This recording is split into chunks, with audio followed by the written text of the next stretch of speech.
Muito bem. Bom dia. Bom sábado, sejam todos bem-vindos. Essa é a Igreja Adventista do Sétimo Dia aqui na cidade de Pombos. Existimos com o propósito de adorar e exaltar o nome de Deus. Certo? Vamos ficar em pé? Vocês estão sentados demais. Vamos ficar em pé? Vamos, cadê o pessoal da música? Vamos cantar aquela música Nas Mãos do Oleiro. Aqueles que podem, fiquem de pé, vamos cantar Nas Mãos do Oleiro.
mas vai ser uma oração um pouco diferente. Uma oração, geralmente a gente ora nesse momento pelo estudo da palavra, a Bíblia vai ser aberta e a gente vai estudar. Só que tem um pedido aqui, bem especial, que Zé Mário, como ancião da igreja, está aqui para fazer uma oração especial. A nossa irmã Severina vai passar por um procedimento cirúrgico na terça-feira, fazendo cirurgia. E aí a gente precisa estar intercedendo por ela. Então José Mário vai fazer uma oração aqui pela vida dela, por essa cirurgia que ela vai fazer. E vocês continuem orando, se possível, pega o WhatsApp dela, que está no grupo da igreja, manda uma mensagem bíblica e tal, para que a gente possa, nós somos uma família, precisamos estar unidos nisso também. Orem por ela. Vamos ficar de joelhos?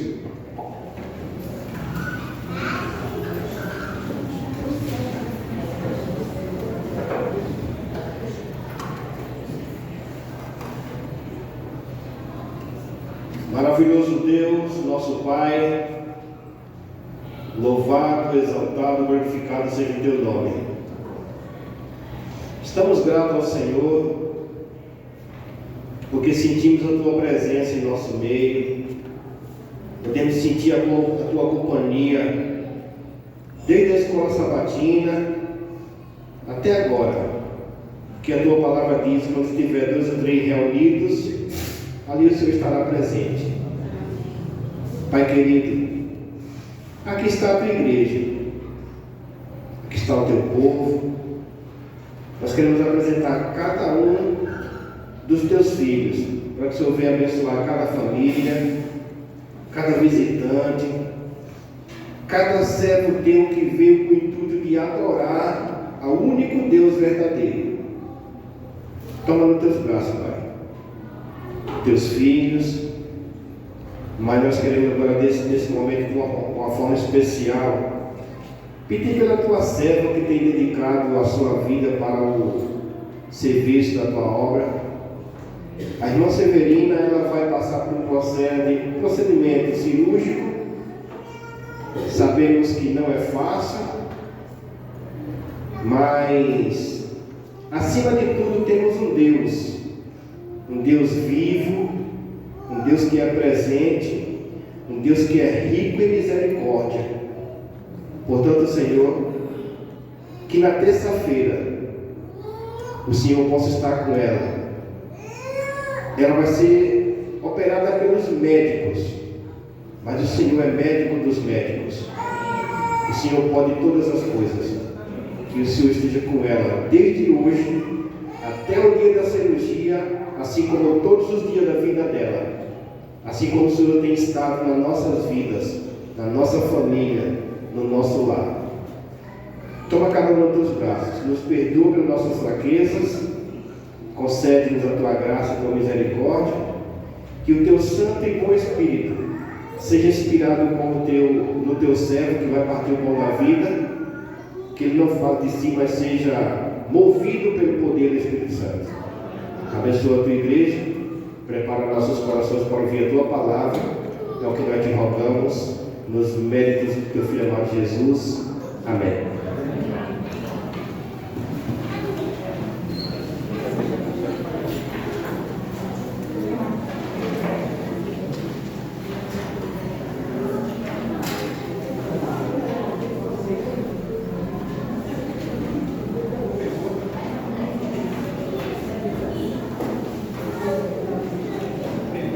Muito bem, nós estamos terminando uma série que iniciamos alguns sábados atrás, falando sobre arrependimento e reparação, coisas que são muito importantes para nós. Como eu já falei, tenho falado todas as vezes que inicio. É uma série difícil, porque é uma série que nos coloca na cadeira de pessoas que causam o dano.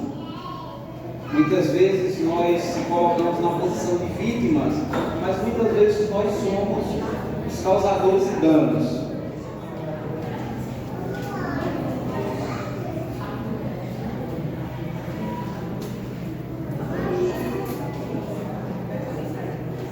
E muitas vezes não percebemos, essa série ela aborda justamente a partir dessa perspectiva, tá bom? Vai ter que passar manual que não está. Essa série é baseada no livro da rabina Dania Rutenberg, que fala sobre isso. Por sua vez, ela interpreta os escritos de um grande rabino, muito importante na tradição judaica, que é Maimônides, que fala sobre arrependimento e perdão na Bíblia. E nós tivemos nessa série, queridos, alguns temas que foram difíceis. A própria perspectiva de nós sermos os causadores de dano é muito difícil. Porque eu não sei o que acontece conosco, mas nós nunca somos os malvados, somos sempre os bonzinhos na nossa história, na nossa versão da história. Mas ficou claro no primeiro episódio que às vezes nós estamos do lado de quem magoa, de quem fere, de quem oprime. E às vezes nós causamos dor a outras pessoas. E para isso nós precisamos se arrepender. Vimos no segundo episódio, a gente falou sobre a oração do Pai Nosso. E na oração do Pai Nosso lá, Jesus ensinando as pessoas a orar, ele diz que dentro da nossa oração precisa haver o reconhecimento, o arrependimento e o perdão. Quando ele diz, perdoa as minhas dívidas, assim como eu tenho perdoado os meus devedores. Então, Jesus ensina que dentro da nossa oração precisa haver arrependimento, perdão e restauração. Isso a gente viu no segundo episódio. No terceiro episódio, semana passada, nós falamos sobre reparação. E conversamos aqui sobre alguns assuntos que foram difíceis. Reparação. Mostrei para vocês dentro da lei que Deus dera a Israel a importância da reparação. Se alguém causasse dano a outro, teria que reparar. E tinha vários exemplos aqui. Exemplo de boi, de ovelha, de ferimento. Se alguém feriu uma mulher grávida, se alguém feriu outra pessoa, nós vimos isso aqui. Todo dano precisa haver, se possível, uma reparação. E hoje nós vamos encerrar essa série tratando ainda sobre esse tema, sobre transformação, arrependimento, transformação. E no final da mensagem você tem que entender uma coisa: arrependimento não é quando a pessoa chora. Vou dizer novamente: arrependimento não é quando a pessoa chora, é quando a pessoa muda. Às vezes o choro é remorso, e vamos falar sobre remorso hoje também. Mas arrependimento é quando a pessoa muda. Arrependimento implica em transformação. Mas tem uma palavrinha na Bíblia que nós estamos estudando ali na classe de jovens, que é bem interessante. Pode passar? Que é a palavra expiação. E é uma palavra interessante. Você sabe o que significa expiação? Não é espiar ninguém, né? A gente fica espiando a vida dos outros. Não é isso não. Expiação, nesse termo aqui, o sinônimo dessa palavra é pagar, remir, reparar, corrigir. E na Bíblia, no Antigo Testamento, em Israel, Deus instituiu um dia de celebração que o nome era o dia da expiação, o dia do perdão, o dia do pagamento, o dia da reparação, o dia da remissão. Só que o dia da expiação era um dia tão solene que é considerado por alguns rabinos o dia mais importante do ano para Israel. O dia da expiação era o dia mais importante do ano para Israel. E o dia da expiação, que era chamado em hebraico de Yom Kippur, as comunidades judaicas, adventistas, brasileiras, elas celebram ainda o dia da expiação, o Yom Kippur, de outra forma, claro que não dá para comparar a forma que Deus se instituiu no deserto, mas essa festa judaica era uma festa, não era uma festa como nós entendemos de festa. Embora esteja na categoria de festividades, de feriados, de sábados, não era uma festividade comum. Era uma festividade onde as pessoas precisavam examinar o próprio coração antes de chegar naquele dia. Se alguém chegasse no dia do Yom Kippur, no dia da expiação, sem o coração arrependido, sem reparar os erros que havia cometido, é difícil a gente entender, mas a pessoa era morta. Se a pessoa chegasse em pecado voluntário, diante da congregação, diante da festividade do Espírito Santo, a pessoa era eliminada do povo na hora. Toda festividade e solenidade ao redor do dia da expiação levava o pecador a alguns dias antes se prepararem, se constrangerem, fazer uma autoavaliação de suas vidas. O que precisa mudar na minha vida? Eu magoei a quem que eu preciso ir lá pedir perdão antes do dia da expiação? Eu falei mal de quem? Eu causei dano a quem? Eu roubei de quem? Eu fraudei quem? Porque se alguém chegasse no dia da expiação com os pecados não arrependidos, sem arrependimento de pecado, a pessoa era morta. Didaticamente, Deus estava mostrando a importância do arrependimento e da reparação.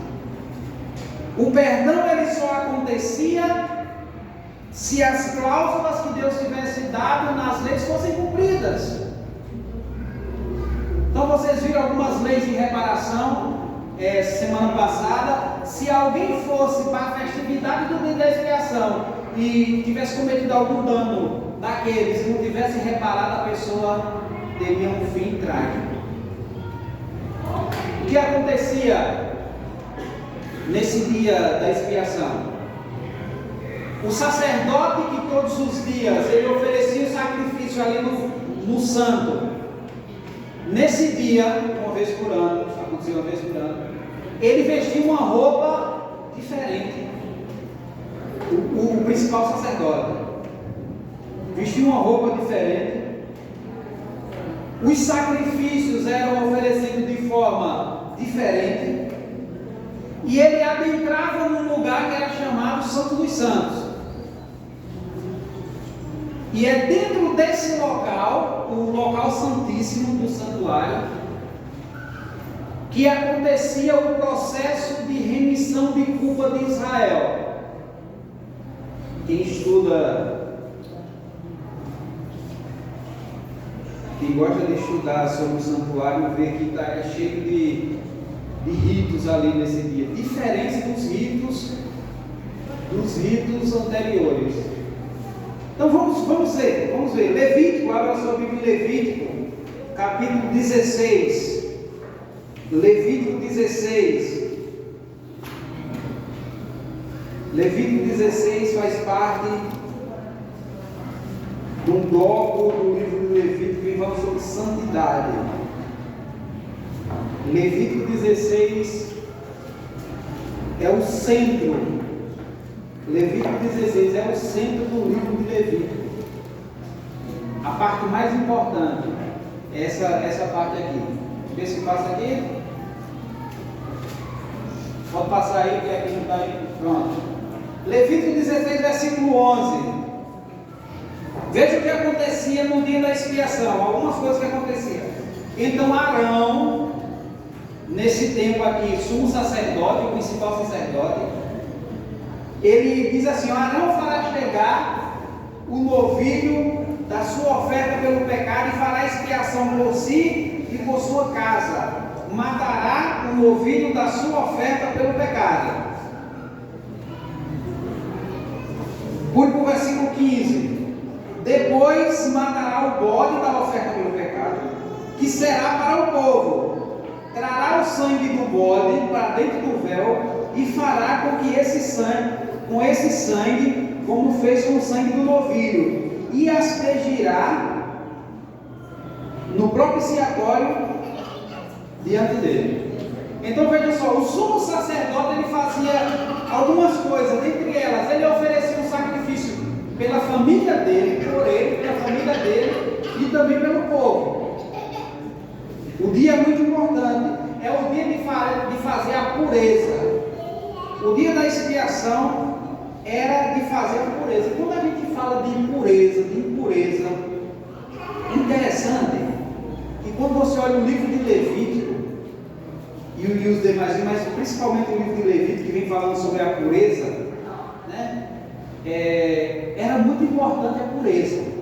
Por exemplo, se você voltar até um capítulo antes, salvo engano, capítulo 15, você voltar, diz assim, que a mulher que está passando pelo ciclo menstrual, ela é impura, está impura. E é interessante isso, que eu estava fazendo evangelismo alguns meses atrás, quando eu era adolescente, eu estava fazendo evangelismo numa aldeia de índio. E o pessoal levou isso muito a sério. Que tinha algumas irmãs da igreja lá, uma igreja pequena lá, que elas não iam para a igreja no período do ciclo menstrual. Não podiam ir para a igreja, nem cantava, né? E não tem nada a ver isso aqui. Só que ela fala em relação a essa pureza. Mulher no período do ciclo menstrual estava impura. Um homem que tivesse algum contato com ejaculação, poluição noturna, estava impuro também. Quem estivesse doente estava impuro. E a gente olha assim, porque Deus ele teve o cuidado de fazer isso. Porque o santuário era um lugar sagrado. Então, no dia da expiação, quem tivesse no ciclo menstrual, ou tivesse tido algum contato, por exemplo, em dias anteriores à expiação, um homem casado não podia ter relações com a mulher por causa da ejaculação, porque senão ele se tornaria impuro. Por que tudo isso? Porque o santuário era um lugar sagrado, um lugar separado por Deus. E era uma forma de Deus ensinar a sacralidade do santuário em detrimento das nossas falhas. E o homem precisava se adaptar à sacralidade do santuário, e não ao contrário. Por isso que tinha todo o rito de purificação. Então a pessoa que estivesse impura, ela precisava fazer alguns ritos lá, se banhar com água, e impura até a tarde, etc. O que acontecia também no dia da expiação? Além desses dois animais que o sumo sacerdote oferecia, tinha mais dois animais, dois bodes. Um dos bodes ele matava para oferecia sacrifício pelo povo. O segundo bode tinha um rito bem mais interessante. O sumo sacerdote confessava no ato simbólico, confessava que transferia toda a culpa de Israel durante todo o ano que estavam aplicados no santuário, durante todo o ano, transferia para aquele bode era solto no deserto. E aquele bode, sabe como era o nome daquele bode que nós conhecemos nas profecias? O bode expiatório, que é o Azazel, o bode expiatório. Por quê? Porque simbolicamente Deus estava tentando mostrar para o povo que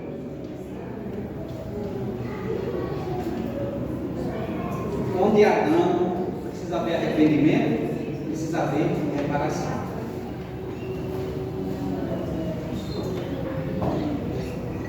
Depois o profeta Isaías, Isaías capítulo 1, ele vem falando uma coisa em relação ao pecado.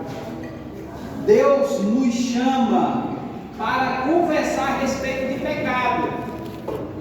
Ele diz assim, Isaías 1,18: venham, pois, e vamos discutir a questão. Ainda que os pecados de vocês sejam como escarlate, se tornarão brancos como a neve. Ainda que sejam vermelhos como carmesim, se tornarão como a lã.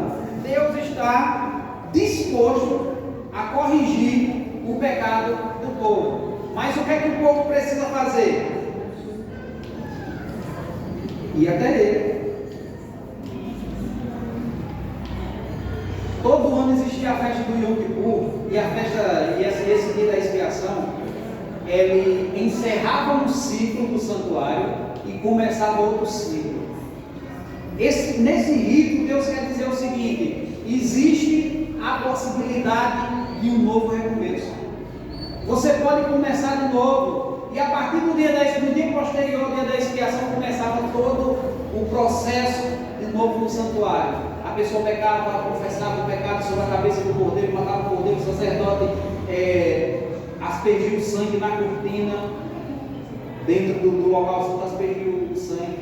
E quando fosse no outro dia da expiação, a cortina estava toda impura, então tinha aquele dia de purificação daquela cortina, e começava um novo ciclo. Deus está dizendo que existe um novo recomeço para quem causa dano às pessoas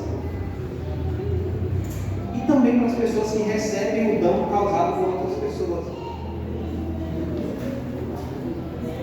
Só que dentro da Mishnah tem uma coisa muito importante. Esse rito que acontecia no Yom Kippur, ele fazia com que o perdão de Deus, que Deus perdoasse você, mas ele não tirava, não substituía a prática ou a atividade que você precisava fazer no seu próximo. Por exemplo, se você roubou um boi do seu próximo, o Yom Kippur servia do perdão de Deus para você, mas você precisava ir ao seu próximo, se arrepender e restituir ele. Porque muitas vezes essa questão de arrependimento e reparação, de resolver os problemas, às vezes a gente toma por baixo e de menos importância. Eu sei que a maioria aqui já assistiu um programa muito famoso na televisão chamado Casos de Família. Minha gente toda tarde assistiu, eu assisti vários. E tem muitos casos. Sabe o que acontece ali? Existe um drama familiar. Vai ali expor o drama. Aí uma pessoa vai falar a parte dela, a outra pessoa fala a parte dela. No final do programa, o que é que acontece? Tem uma psicóloga lá, uma terapeuta, e ela diz algumas palavras, né, que a pessoa precisa fazer. Depois a apresentadora vem e diz também algumas coisas óbvias e lógicas. E passa, e às vezes a pessoa não muda. Às vezes é só... A pessoa diz, não, tá bom, perdão, mas algo superficial. Porque resumir arrependimento a uma emoção do momento não muda nada. É por isso que eu disse a vocês que o arrependimento é um processo, o perdão é um processo. E esse processo ele tem que acontecer, ele vai acontecendo aos poucos, para que ele seja sincero e honesto.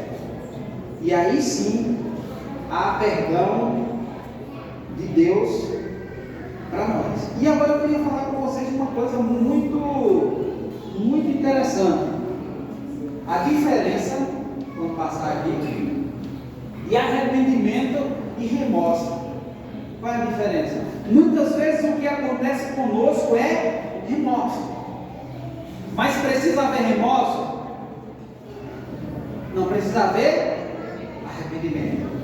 E agora, como nós podemos distinguir o que é arrependimento e o que é remorso? Tem algumas coisinhas que eu separei para falar sobre arrependimento. Por exemplo, o arrependimento é algo que nos incomoda por algo que a gente fez no passado, que também incomoda no presente. Às vezes você não consegue dormir só pensando naquilo que você fez. Às vezes coisas simples do dia a dia se tornam difíceis de fazer, porque é um processo doloroso o arrependimento. Você fica remoendo aquilo que você, fica se cobrando, fica remoendo aquilo que você fez. É um processo doloroso, envolve culpa. E a culpa é um problema que a gente sente fisicamente. Não tem aquele ditado, o peso da culpa? Uma mente culpada, até para fazer coisas simples, acha dificuldade, porque tem um peso da culpa. E o que é remorso? Sabe o que é remorso? Remorso, arrependimento é a dor que nós sentimos por algo que a gente fez, a dor pelo outro, pelo que a gente fez. Remorso é a dor pela consequência. Remorso é a dor pela consequência. Às vezes a pessoa está chorando, o marido traiu a esposa. Às vezes o marido está chorando ali, me perdoe. Não é porque, às vezes, não é porque ele está arrependido, é porque foi descoberto. Se não fosse descoberto, ele estava lá ainda. Isso é remorso. E o remorso está preocupado com a própria imagem, com a própria reputação. Uma pessoa que fraudou no estelionatário, é descoberta. Eu me arrependi, eu não vou fazer mais. Sim, mas se não fosse descoberto, tu tinha parado ou tinha continuado? Isso é remorso. Isso não muda, porque na primeira oportunidade que tiver as mesmas circunstâncias, a pessoa faz da mesma forma. Arrependimento exige de mim empatia. Que a gente começa a pensar assim: e se fosse ela que tivesse feito isso comigo? Como ela ia se sentir? Como eu iria me sentir? Se fosse comigo? Arrependimento é um processo que dá trabalho, é um processo desconfortável. E diante do pensamento de hoje, que ninguém quer ser culpado de nada, que a gente tem nossas desculpas para dar, e a gente falou isso no primeiro episódio, abrangeu muito isso, porque errado é o outro. Eu sou o alecrim dourado que nasceu no campo sem ser semeado. O outro é que é errado. Eu sou o bom da história. Jesus contou uma parábola, deixa eu ler para vocês. Se vocês quiserem abrir a Lucas capítulo 18, versículo 9 e 10, que fala sobre essa dinâmica.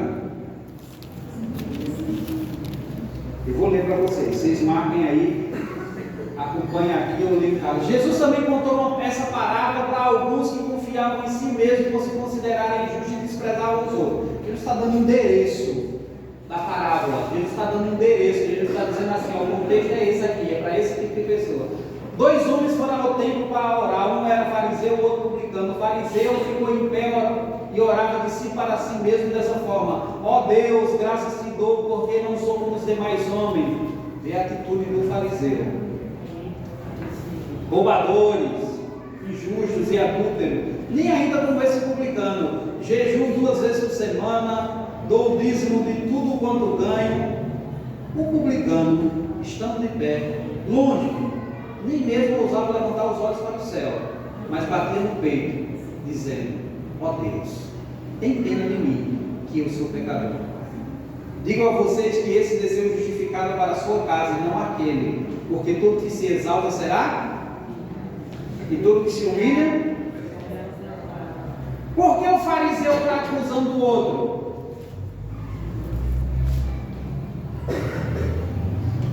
E o fato dele acusar o outro mostra que ele não tinha arrependimento nenhum.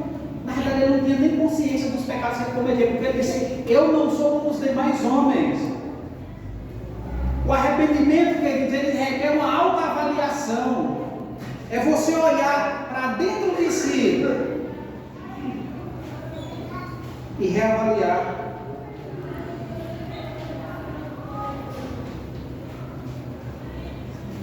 Vai adiantar para a gente encerrar? Tem outro texto aqui, bem conhecido, que é 1 Pedro 2,9, que o apóstolo diz assim: vocês, porém, são geração eleita. Está falando para nós. A gente aplica isso para outra coisa, em outro contexto, mas vamos aplicar no contexto correto. Vocês são geração eleita, sacerdócio real, nação santa, povo de propriedade exclusiva de Deus, a fim de proclamar a virtude daqueles que nos chamou das trevas para a sua maravilhosa. Somos sacerdotes. Pedro está dizendo que aquele pessoal das igrejas ali são sacerdotes. E a gente pode aplicar para nós também. Que devemos proclamar as virtudes de Jesus. Só que se você olhar o que o sacerdote, ele está dizendo que vocês são sacerdócio real. Se você olhar o que o sacerdote fazia, você entende o contexto que Pedro quer dizer aqui. Vocês são sacerdotes. O sacerdote tinha a questão individual e a questão coletiva. O sacerdote todos os dias ele oferecia o sacrifício por ele e pelo povo.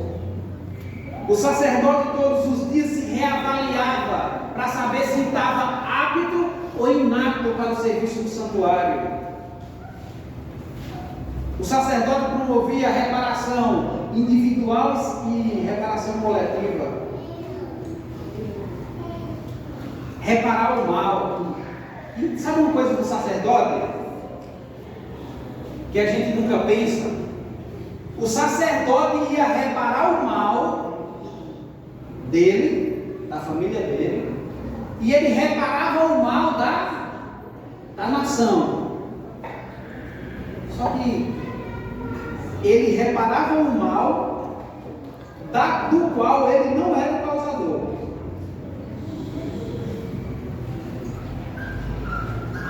E aqui a gente começa a andar segundo a mídia do Evangelho, porque tem muitas coisas ruins no mundo, tem muito mal que nós não somos os causadores, mas nós podemos reparar. Eu sei que provavelmente tem uma pessoa perto de você, na sua rua, no seu círculo de amigos, que está fragilizada e precisa de alguma ajuda. Cuidar da fragilidade dos outros é uma forma, é uma maneira de reparar o mal, mesmo que não seja você o causador.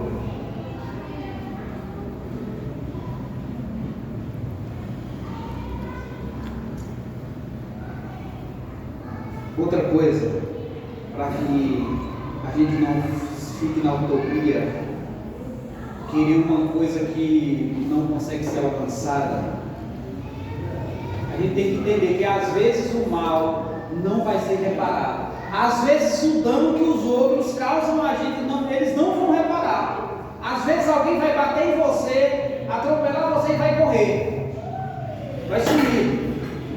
Às vezes alguém vai causar um dano a você e vai embora. Às vezes a pessoa não vai pedir desculpa para você. Às vezes a pessoa não vai ser preso como deveria. Mas nós somos sacerdotes. Conosco deve ser diferente. Sabe qual é o cúmulo do absurdo dentro do Evangelho? Você não pode, eu deixei bem claro, fiz questão de escrever isso aqui. Você não pode conviver numa igreja dessa que nós vivemos e ainda manter o ódio no coração por alguém, que às vezes é da mesma igreja. E a coisa mais dura que talvez você ouça hoje, mas Deus fez questão de dizer essa dureza também para Israel: ou você resolve o seu problema com o seu próximo, ou simplesmente você não vai para o céu.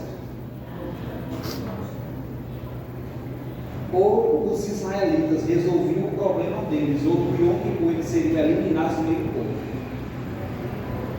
Parece que a gente se acomodou. Parece que a gente gosta de ficar maltratando os outros, causando dano, oprimindo, falando mal.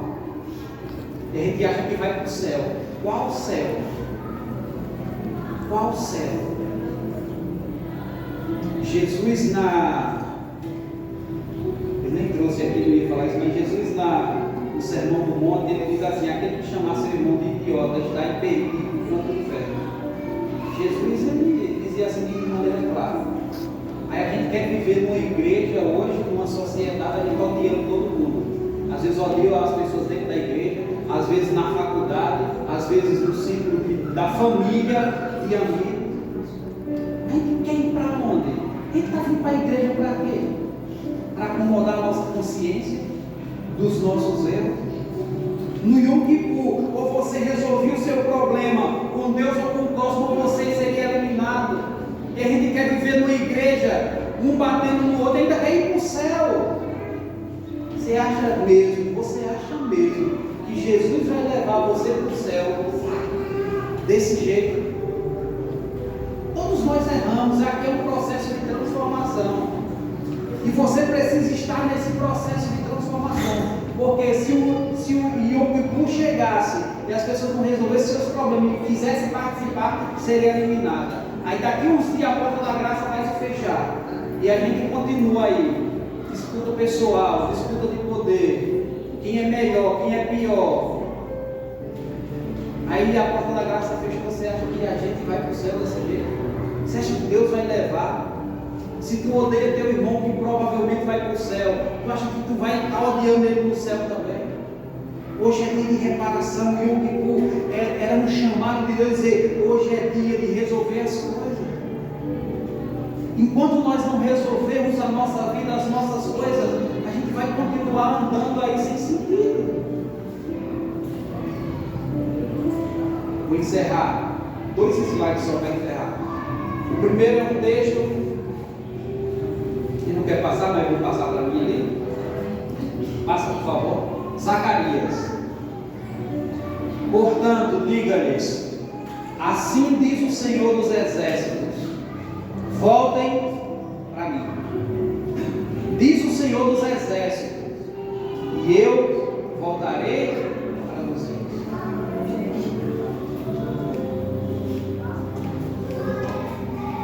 Eu quero encerrar com essa última slide. Pode passar. Pode? Arrependimento implica em transformação. Arrependimento implica em transformação. Queridos, eu não sei qual é a transformação que precisa acontecer na sua vida. Eu não sei a quem você precisa pedir perdão. Eu não sei a quem você precisa reparar o erro que você fez. Eu não sei. Eu só sei de uma coisa: ou a gente corrige os nossos erros.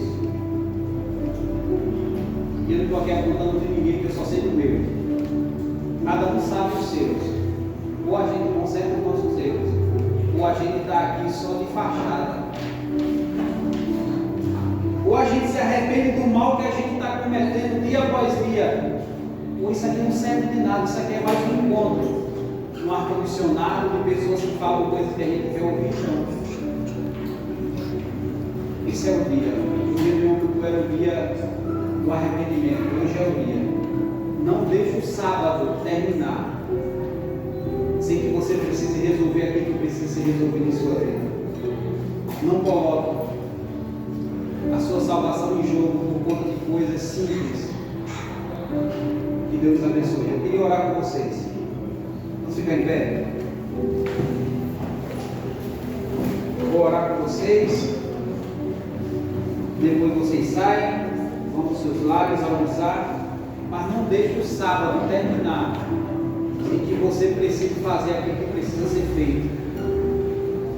Não brinque com aquilo que é sério para Deus, com aquilo que é sagrado para Deus. Deus e Abraão,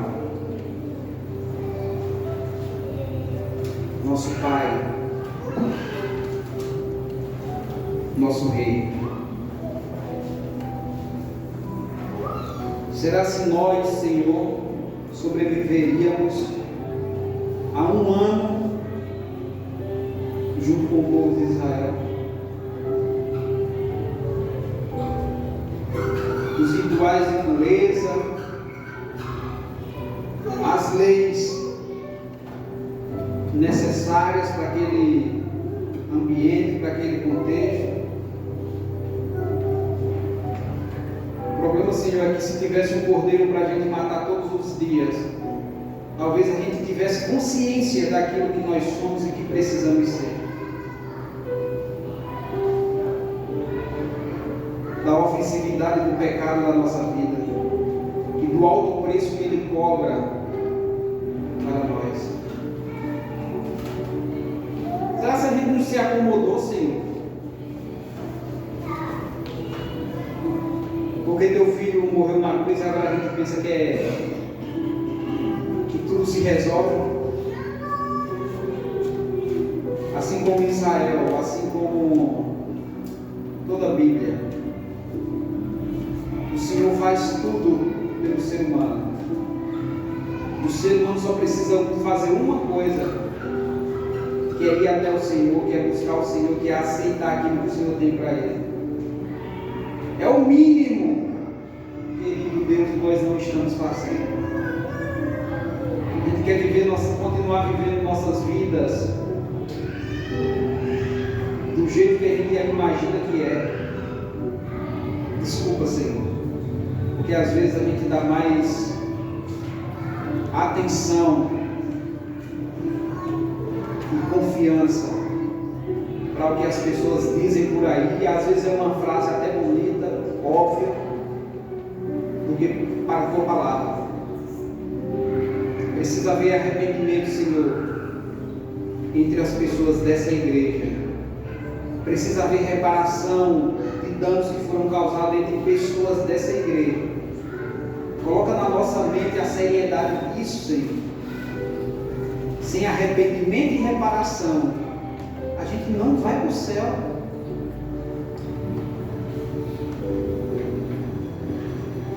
O Senhor oferece o perdão, mas parece que a gente não quer aceitar o teu perdão. A gente quer viver pecando com a nossa consciência minimizada da situação. Por favor, Deus, o teu Espírito incomode o nosso coração de forma forte e poderosa, nos mostrando a seriedade disso. E se tem alguma coisa que a gente precisa se arrepender, que seja hoje. E se tem alguém que a gente precisa procurar para resolver a situação, que seja hoje. E que se tem até alguma situação que precisa ser resolvida, que seja hoje. Porque se a gente não resolver hoje, se o Senhor voltar amanhã, acabou para a gente. E a gente não quer isso, Senhor.